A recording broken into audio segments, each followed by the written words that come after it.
നമസ്കാരം. Electronic voting മെഷീനിൽ കൃത്രിമം നടത്തിയെന്ന ആരോപണത്തെ തെരഞ്ഞെടുപ്പ് കമ്മീഷൻ വീണ്ടും തള്ളിക്കളഞ്ഞു. വൈറസോ ബഗ്ഗോ മെഷീനുകളെ ബാധിക്കുന്ന പ്രശ്നമില്ലെന്ന് തെരഞ്ഞെടുപ്പ് കമ്മീഷൻ അസന്നിഗ്ധമായി വ്യക്തമാക്കി. ഡൽഹി തെരഞ്ഞെടുപ്പ് ഷെഡ്യൂൾ പുറത്തുവിട്ടുകൊണ്ടുള്ള മാധ്യമ സമ്മേളനത്തിലാണ് കമ്മീഷൻ ഇക്കാര്യം പറഞ്ഞത്.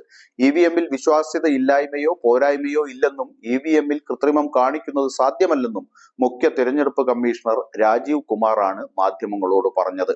ഇവിഎമ്മിൽ വൈറസോ ബഗ്ഗോ അവതരിപ്പിക്കുന്ന പ്രശ്നമില്ല. ഇവിഎമ്മിൽ അസാധുവായ വോട്ടുകളെ കുറിച്ചുള്ള ചോദ്യമില്ലെന്നും കൃത്രിമത്വം സാധ്യമല്ലെന്നും അദ്ദേഹം കൂട്ടിച്ചേർത്തു. ഹൈക്കോടതികളും സുപ്രീം കോടതിയും വർഷങ്ങളായി വ്യത്യസ്ത വിധികളിൽ ഇത് തുടർച്ചയായി പറഞ്ഞിട്ടുണ്ടെന്നും കുമാർ പറഞ്ഞു. ഇവിഎമ്മുകൾ വോട്ടുകൾ കൃത്യമായി രേഖപ്പെടുത്താനുള്ള ഉപകരണങ്ങളാണ്. അത് സംബന്ധിച്ച് പുറത്തുവന്ന ടാമ്പറിംഗ് ആരോപണങ്ങൾ അടിസ്ഥാനരഹിതമാണ്. തെരഞ്ഞെടുപ്പ് നടക്കുമ്പോൾ ഇക്കാര്യം സംസാരിക്കാനാവാത്തതിനാലാണ് ഞങ്ങൾ ഇപ്പോൾ സംസാരിക്കുന്നത് എന്നും അദ്ദേഹം കൂട്ടിച്ചേർത്തു. ഇക്കഴിഞ്ഞ നിയമസഭാ തെരഞ്ഞെടുപ്പ് ഫലം വന്നതിന് പിന്നാലെ ഇവിഎമ്മിൽ കൃത്രിമം നടന്നതായി പ്രതിപക്ഷ നേതാക്കൾ ആരോപണം ഉന്നയിച്ചിരുന്നു.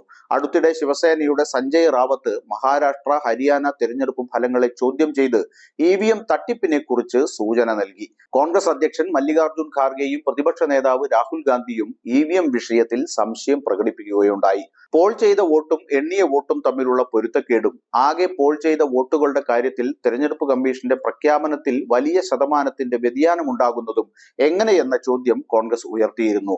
പാർലമെന്റ് തെരഞ്ഞെടുപ്പിന് ശേഷം പഠനം നടത്തിയ Centre for Democratic Reforms, Teesta സെത്തൽവാദിന്റെ നേതൃത്വത്തിലുള്ള NGO എന്നിവരും സമാനമായ സംശയം പ്രകടിപ്പിച്ചിരുന്നു.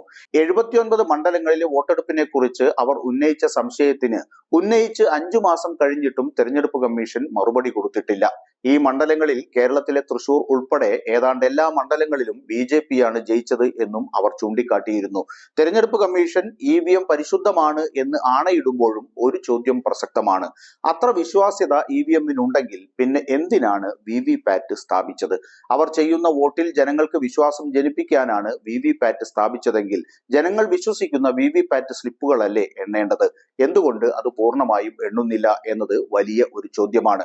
നേരത്തെ ഉന്നയിച്ച സംശയങ്ങൾ വൈകിയെങ്കിലും ദൂരീകരിക്കുന്ന കൂട്ടത്തിൽ ഈ ചോദ്യങ്ങൾക്കും കമ്മീഷൻ ഉത്തരം നൽകുമെന്ന് പ്രതീക്ഷിക്കാം.